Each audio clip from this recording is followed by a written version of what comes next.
In this video, we're going to talk about optimizing SketchUp for speed. So you may have noticed if you have like a heavy model with lots of trees and plants, things might start to slow down or lag for you. So there are some things you can do to try to help with that. Probably the biggest thing you can do would be to make sure you're putting your plants and trees under a specific layer or tag. That way you can, toggle on and off, like this trees 3D. You can turn that off when you're trying to move around your model. So definitely make sure that you're doing that. You want to make sure that the shadows button under your default tray here is turned off. So if you see that shadow out here, that will slow down your model quite a bit. And that's definitely something you don't want to have on when you're actually doing the modeling. Scenes are important too.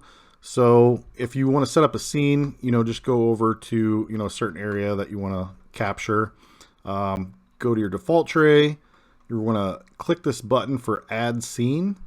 And as you can see, I've got a couple scenes already made, but scene 3 was the one that was just created. You can rename it, right click, rename, call it, tree view, something like that.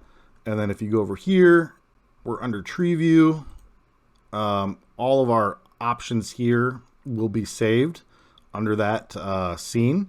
So just to show you how that works, here's scene 2. You can see it brings us back to this point, and then we go back to our tree view, and it brings us right back to this point. So that's a good way to move around in your model quickly and get back to exactly where you want it to be. There is another setting you can use under styles. So we got edit here, and then we want to go to our face settings, which we're on. And if we click on display in shaded mode, right now we are in display shaded using textures. We can see all the textures of this tree, but if we turn that off, you can see that all those textures went away. And that's great because now SketchUp doesn't have to try to render all of those, individual textures as you're moving around your model. So that's actually a really great way to help with some of the speed and some of the lagging that you come across when you have a lot of plants and trees in your model.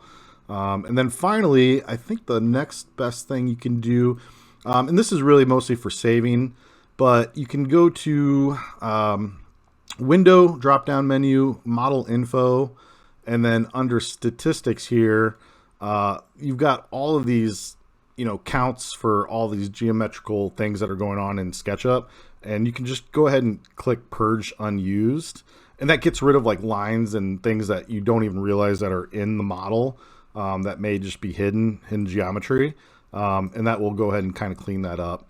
It helps a little bit, but certainly making sure you're putting things on tags, changing that style over here would be very helpful. So that's pretty much optimizing the best you can for speed. There are different practices. Some people don't even put plants or trees within their SketchUp if they're actually rendering using programs like Lumion or Enscape. All of their plants and trees are coming from that program typically. So that is certainly something to consider because plants and trees are really the main culprit for slowing down your SketchUp models.